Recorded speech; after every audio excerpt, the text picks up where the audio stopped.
Super, lepo zdrav sem, če smo vsi pripravljeni, bi kar začeli. V bistvu današnji dogodek je neka stvar, ki se nas že kar dolg časa loteva.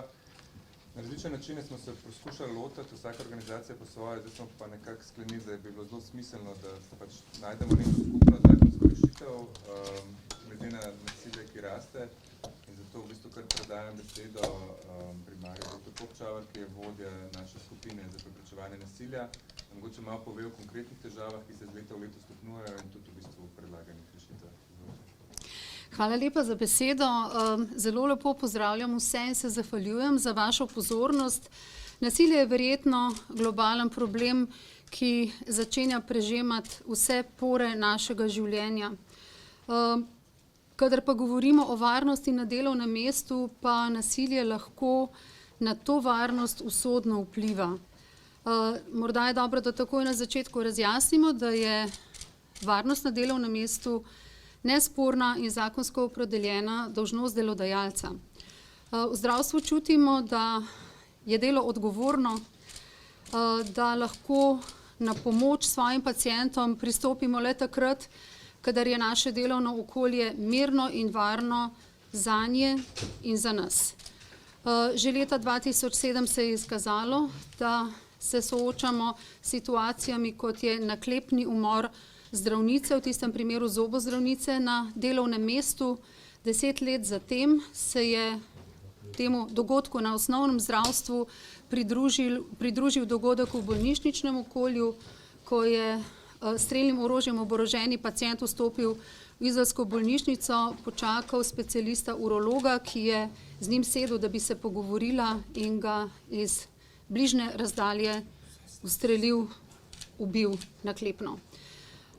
Naša skupina pravzaprav temelji na tem, da bi nasilje preprečevali, da bi do njega sploh ne prišlo, in prav zaradi tega varnosti na delovnem mestu namenjamo veliko pozornost.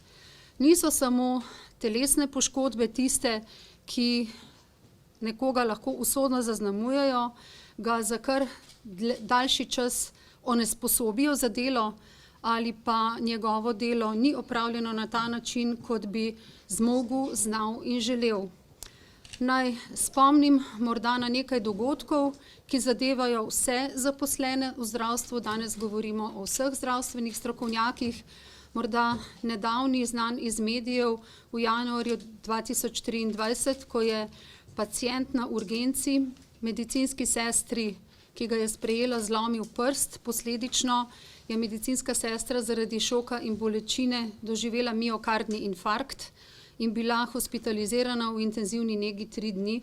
Miokardni infarkt ni nujno bolezen, ki jo vsakdo preživi. Smrtnost se giblje nekje med 10 in 30% pri prvem infarktu. Podobno kot fizične poškodbe lahko bolijo tudi besede. Javno je bil objavljen članek enega od naših plastičnih kirurgov, ki se je pripravljal, da bo poškodovancu, ki je utrpel poškodbo obraza v nočnem pretepu, zašil rano na obrazu. Medtem ko si je oblačil rokavice, ga je pacient zgrabil za roko in mu dejal: pazi, kaj delaš, 1, 2, 3, 4, 5 črk kletvica ne bom ponovila, ampak če ne, te bo moj foter ubol. Kaj občuti plastični kirurg, kako se mu roke tresejo pod tako grožnjo, kako zmore in zna opraviti svoje delo pod takimi razmerami, kaj si misli pediatrinja, ki mamica deklica reče: za take stvari tudi ubijam. Kaj si misli pediater, ki mu oče otroka reče: pazite, da ne bojo vaši otroci ostali brez očeta. In kako lahko svoje delo opravimo v takih razmerah, si lahko vsakdo od nas samo predstavlja. Ker smo zavezani temu, da bi svoje delo želeli in znali opraviti kvalitetno, profesionalno, najboljše, kot se le da, želimo svojim pacientom in vsem zaposlenim v zdravstvu omogočiti čim bolj varno okolje. Naša prizadevanja so stara že 7 let. Že nekajkrat smo vložili oziroma skušali vložiti pobudo za spremembo zakonodaje, s katero bi zaščitili vse zaposlene v zdravstvu in jim dodelili status uradnih oseb. Status uradnih oseb v Sloveniji obstaja za nekatere poklice, za politike, za policiste, za sodnike, v nekaterih celo sosednjih oziroma tujih deželah, naštejem samo 3, Veliko Britanijo, Hrvaško in Češko, pa imajo status uradne osebe tudi zdravstveni strokovnjaki. Zato želimo predvsem svojim pacientom, seveda pa tudi samim sebi, ravno zato, da svoje delo opravimo kot najbolje znamo in želimo omogočiti varno okolje. In zdi se nama s kolegico profesor Bejovičevo, zato smo to pobudo tudi vložili, da je ta zakon vreden razmisleka. Naprej se zahvaljujem vsem, ki bodo o tem razmislili in morda celo naša prizadevanja za boljšo obravnavo pacientov podprli s svojim podpisom. Hvala lepa. Najlepša hvala, da bomo predali besedi gospod Moniki Jazova, mikrofoni telovadel. Je pa zdravstvena nega dejansko najštevilčnejši profil, zato ima verjetno tudi največ interakcij. Se mi zdi tudi v bistvu zato zelo pomembno, da pač so teme, kjer stojimo skupaj in je tudi pomembno, v bistvu, da skupaj skušamo doseči kakšno spremembo. Ja, pravzaprav ste lepo napovedali, da je zdravstvena nega tista najštevilčnejša skupina zaposlenih v zdravstvu, ki se pravzaprav na prvi bojni liniji vsak dan srečuje s pacienti na različnih nivojih, primarnem, sekundarnem, terciarnem, pravzaprav tudi v vseh socialno-varstvenih zavodih, da vstopamo v različne interakcije, da gre tukaj odnos med zdravstvenimi delavci in pacienti. Ne smemo zanemariti tudi segmenta svojcev pacientov, ki so včasih pravzaprav tisti, ki so še najbolj, bom rekla, najmočnejši člen v komunikaciji, ki lahko sproži niz nekih reakcij, tudi nasilnih dejanj. In pobuda, ki je prišla strani zdravniške zbornice, da pristopimo k podpori tega predloga zakona, se nam je zdela na mestu. Zakaj na mestu? Zato, ker gre tudi za varnost vseh zaposlenih v zdravstveni in babiški negi, ki delajo vseh možnih dnevnih terminih, nočnih, vikendih, praznikih in tako, kot sem omenila, na vseh nivojih. Mi smo bili pravzaprav prva poklicna skupina v državi nasploh, ki je zaznala potrebo, da se je potrebno nasilja, pa kakršnega koli že, lotiti zelo sistematično. Ne gre tukaj samo za fizično nasilje, ki je morda največkrat sinonim.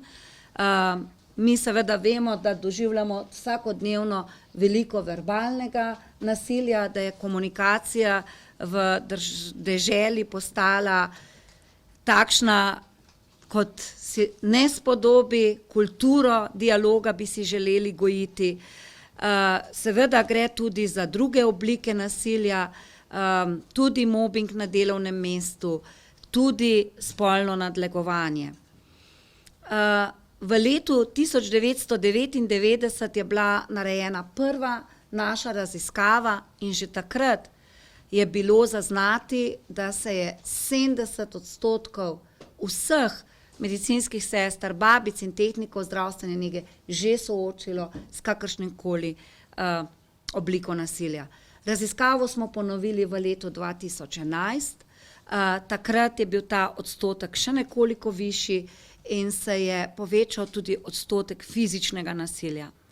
Vsi zdravstveni delavci še kako ločimo, kdaj je nasilje tudi del stanja bolezni, bolezenskega stanja in se zavedamo, da je to tudi del, ki ga moramo obvladovati.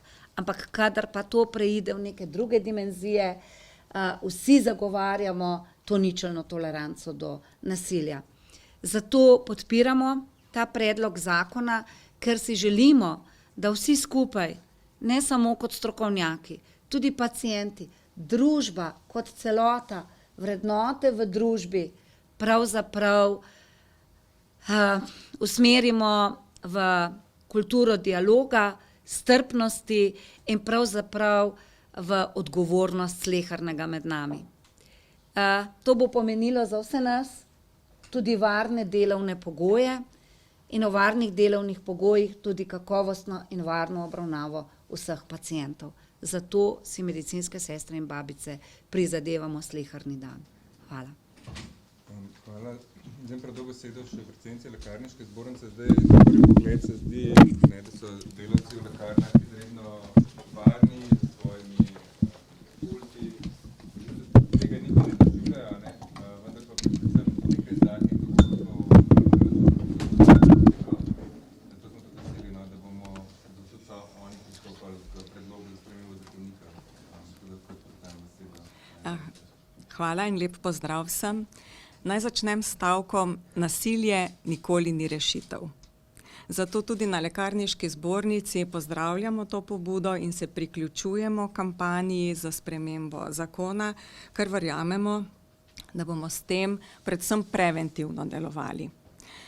Zdravje postavljamo Slovenci zelo visoko na lestvico vrednot in verjamem, da zdravstveni delavci zelo veliko prispevamo k boljšemu zdravju vsakega posameznika. Seveda pa lahko zagotavljamo kakovostno zdravstveno oskrbo, vključno s preskrbo z zdravili, samo v primeru, če delamo v varnih delovnih pogojih. Ja, tudi v lekarnah se povečuje nasilje nad farmacevtskimi strokovnimi delavci, torej nad magistri farmacije in farmacevtskimi tehniki. Seveda je največ, tako kot povsod, verbalnega nasilja. Lahko rečem, da je težko postaviti mejo tudi med psihičnim nasiljem, veliko pa je zadnje čase tudi fizičnega nasilja. Tu bom spomnila na zadnji tak dogodek v začetku marca v lekarni Brežice, kjer je oborožen moški sicer streljal pred lekarno, vendar je s tem strelnim orožjem vstopil tudi v lekarno. Lahko si predstavljate stisko vseh zaposlenih, pa pravzaprav ne samo zaposlenih, tudi vseh ljudi, ki so se takrat znašli v lekarni in na območju lekarne. Drug tak primerov je sicer veliko, ampak omenim samo še enega. Farmacevtka, ki sama dela v eni manjši lekarni na Štajerskem, jo je moški prav fizično napadel, uspela je pobegniti iz lekarne. Tam so jo mimoidoči zaščitili in poklicali na pomoč policista in ta kolegica je bila več mesecev na bolniški odsotnosti, da si je opomogla od tega šoka.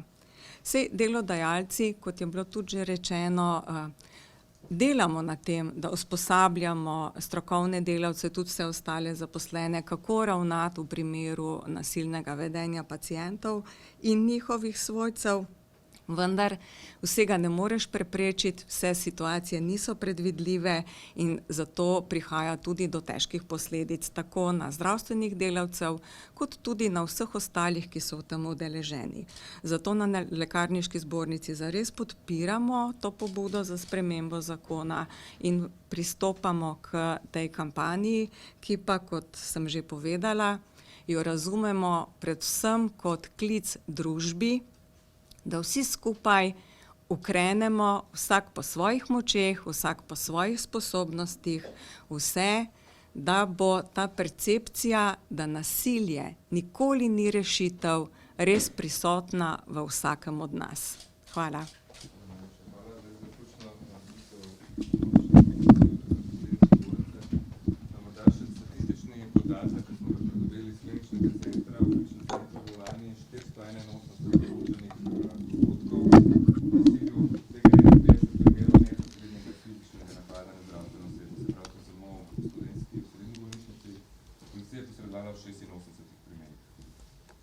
Večinoma na urgentnih službah, tako da tam, kjer ljudje pač prav pride po pomoč.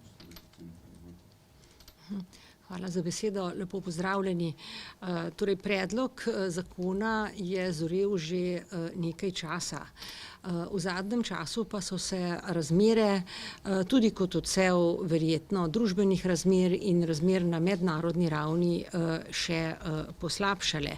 Tako da smo se odločili narediti korak, ki bo vsaj na enem področju situacijo nekoliko umiril oziroma s tem skušamo povedati ljudem, da so zdravstvene ustanove namenjene pomoči ljudem in pomagamo jim lahko samo v varnem okolju. V varnem okolju lahko sami dobro delamo, sočasno se seveda zadosti varne počutijo tudi bolniki. Jaz moram tukaj omeniti še kolega dr. Aleša Fišingerja, ki je pravzaprav zdaj v zadnjem času dal pobudo, da z zakonom da predlagamo zakon v tej obliki, torej travmatologi imajo stik z urgentno ambulanto, z najhuje poškodovanimi in pogosto situacijami, kjer je pridruženo tudi nasilje. Tako da lahko iz zdravniškega stališča povem, da v bistvu to nasilje doživljamo v različnih specialnostih, na različnih ravneh zdravstva. Sporočilo ni, da bi želeli ljudi kaznovati, daleč od tega, želimo pa, da se vsi skupaj bolj zavedamo, kako pomembno je varnost, kako pomembno je normalna, nenasilna komunikacija med ljudmi, kadar želimo nekomu pomagati. Jaz bi ob tem prosila in pozvala vse prebivalce Slovenije, da predlog zakona podprejo, da ga bomo lahko z 5000 podpisi vložili v parlament. Zakon prinaša nekaj dobrega ne samo zdravstvenim delavcem, ampak dejansko vsem ljudem, ki seveda vedno kdaj potrebujemo zdravstveno oskrbo. Hvala lepa. Hvala. Zdaj, mi smo v okviru te kampanje tudi pozvali kolege, tudi že študente, recimo so nam poslali video, ali se ga lahko pokažemo. Ga bomo postali? Poslušamo že video, imamo tudi že podporo iz terena, razne poklicne skupine se temu pridružujejo. Tudi te plakati bodo po vseh večjih zdravstvenih ustanovah. Tako da to je bil tako uvodni del, zdaj pa če imamo tukaj vprašanje. Ja, podpise zbirate jutri v en teden, imate mogoče že kakšne številke, koliko podpisov se je že zbralo? Dobrih 700. 748 Tako. elektronskih vlog, v bistvu predvsem elektronsko zbiramo v tej prvi fazi. Večina zdravstvenih delavcev ima digitalne certifikate, tako da računamo, da bi lahko digitalno zbrali večji del teh podpisov. Ste pa predvideli nasloviti, ne vem, bolnišnice, direktorje, vodje? Seveda. Zdaj, pred časom ste izpostavili eno vašo sicer malo starejšo raziskavo, koliko zdravnikov se je že srečalo z nasiljem, a imate kakšne bolj ažurne podatke? Ja, lahko vam število prijav po letih pokažemo oziroma navedemo od leta 2020 naprej. Sekundo. Okay. Lahko navedemo število prijav, ki smo jih prijeli od leta 2020 naprej. Bi pa želela, da se ti podatki z eno zdravo presojo upoštevajo.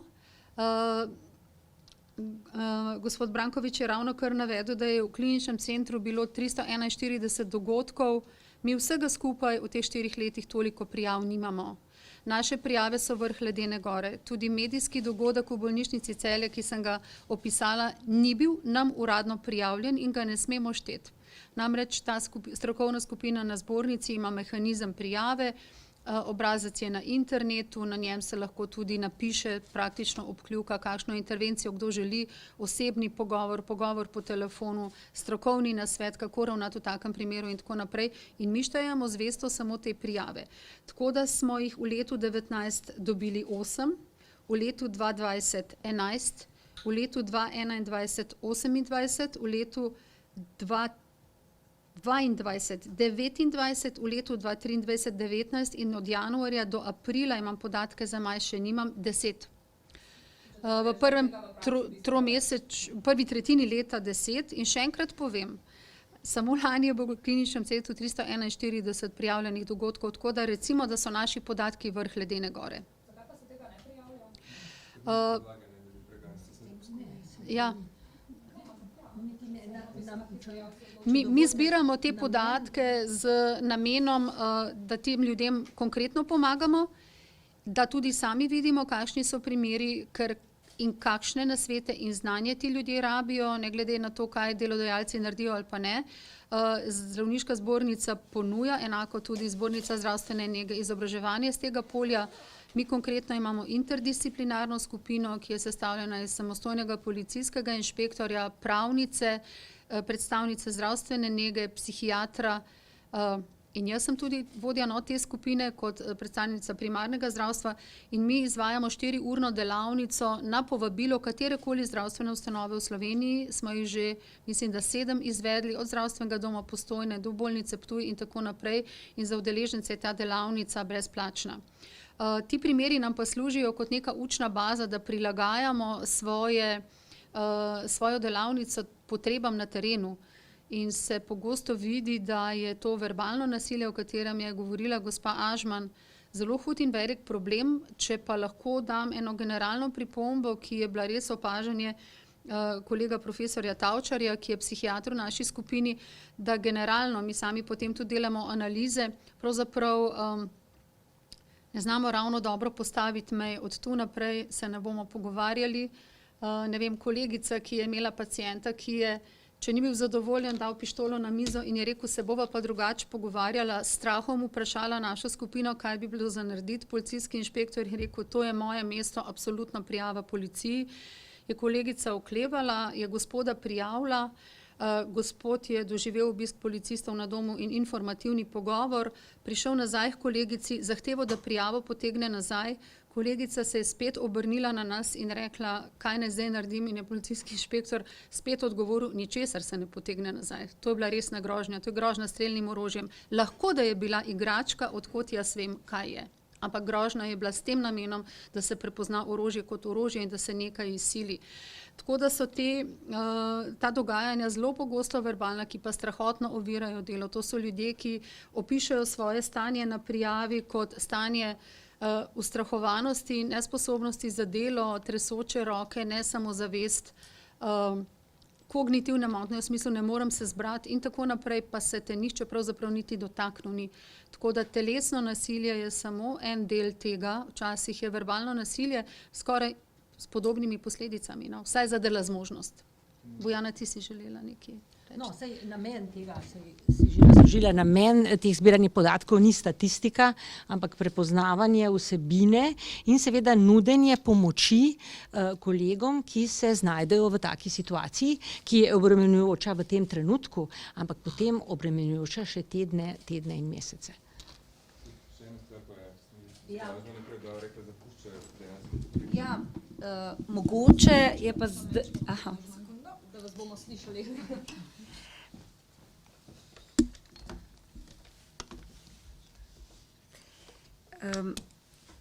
Mogoče ste pa zdaj vsi skupaj zaznali, da mi vsak na svojem področju pravzaprav zdaj izpostavljamo težave, ki niso sistemsko urejene. In je pravzaprav tudi to en del klica na pomoč. Kot je že omenila tudi predsednica lekarniške zbornice, in mi bi si na nek način želeli, da bi to uredili sistemsko. In zato so odgovorni tudi še nekateri drugi. Pravzaprav mi tudi nimamo urejene, sistemsko zagotovljene 24-urne psihosocialne pomoči, tako kot imajo to denimo policisti ali pa gasilci. In tudi to je tisto področje, ki si ga želimo urediti, da postane tudi ta del deeskalacijske tehnike, komunikacije, zaznave, prepoznave in obravnave nasilja del našega vsakdanjega izobraževalnega procesa, del naše kulture, vseživljenjskega učenja, en del, ki ga bomo na zbornici zvezi zagotovo pri prvi spremembi možnega pravilnika na področju javnih pooblastil unesli kot obvezni modul. Že zdaj imamo tudi pri kakovosti in varnosti v zdravstvu, ampak teh vsebin je seveda premalo in seveda, tako kot je gospa Kopčavar Guček omenila, situacije so zelo različne. Od obravnave na področju otrok, mladostnikov, starejših, interakcije, kjer vstopajo tudi svojci, plačniki storitev v socialno-varstvenih zavodih, kjer gre, a veste, za različne grožnje. In ne nazadnje, mi imamo še tudi patronažne medicinske sestre, ki so pa tiste, ki pa dnevno same vstopajo v najbolj intimno področje. To je na bolnikov dom, k pacientu domov, v njegovo področje, v področje zasebnosti, kjer vstopajo tja popolnoma same, brez spremstva policistov, brez socialnih delavcev in še koga. In tisto, kar tudi bremeni zdravstveno nego, zlasti v zadnjem času, poleg te velike odgovornosti, teh delovnih pogojev je zapuščanje poklica. To nas mora tudi skrbeti. In temu smo se vsi zavezali, da želimo poskrbeti za varne delovne pogoje, kjer bodo vsi naši strokovnjaki lahko kakovostno obravnavali paciente. Ne nazadnje, to si pacienti zaslužijo.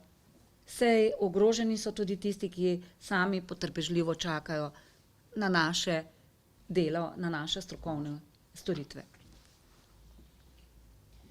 Lahko pogledamo še en posnetek, še prihajajo nam še reševalce, medicinske sestre, ki so se sami posneli, pa dali podporo predlogu zakona.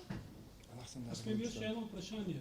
Zakon nameravate vložiti s podpisi. Ali to pomeni, da niste naleteli na razumevanje pri vladi, pri ministrstvu in pri poslancih? Pri prejšnjem poskusu vložitve predloga, kjer smo šli najprej na Ministrstvo za zdravje, je Ministrstvo za zdravje podprlo naš predlog, nekako pa se je ustavilo na Ministrstvu za pravosodje. Nismo doživeli, nismo prejeli podrobne razlage, zakaj je bilo temu tako, ampak zato, kot pravite, to ni naš prvi poskus. Tokrat smo se lotili tega s podpisi, ker so prejšnji naši poskusi bili neuspešni. Ni pa to prvi poskus. Prosim? Ne vem, nismo nekako tudi tam ne našli na kakšne sogovornike. Nekoliko smo si prizadevali tudi s pomočjo naše PR službe.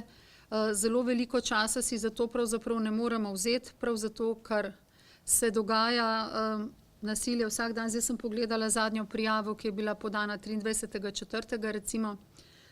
Pacient je na zdravnico skočil z olfa nožem in jo podrl na tla. Imel ga je pa pri sebi, ker je menda v čakalnici si rezal z njim salamo. Sodelavci so jo rešili, poklicana je bila policija. Hočem samo povedati, da nam je čas dragocen. 2 življenji smo med zdravniki izgubili z naklepnim dejanjem, ki ni bilo slučajno, to je bil naklepen umor, poškodba z naklepom umora.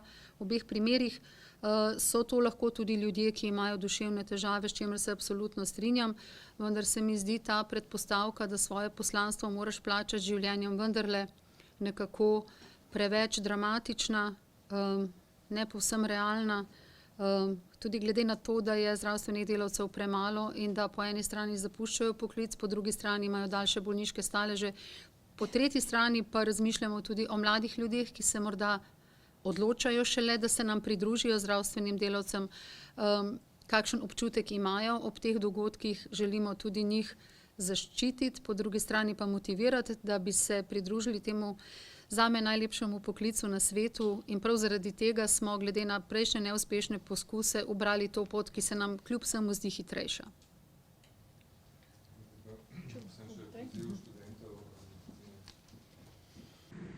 Zdravo, mi smo študentje medicine in tudi mi smo oddali svoj podpis. Ker si želimo delati v okolju, ki je varno tako za paciente, kot tudi zdravstvene delavce. Zato tudi ti oddaj svoj podpis in reci ne nasilju v zdravstvu.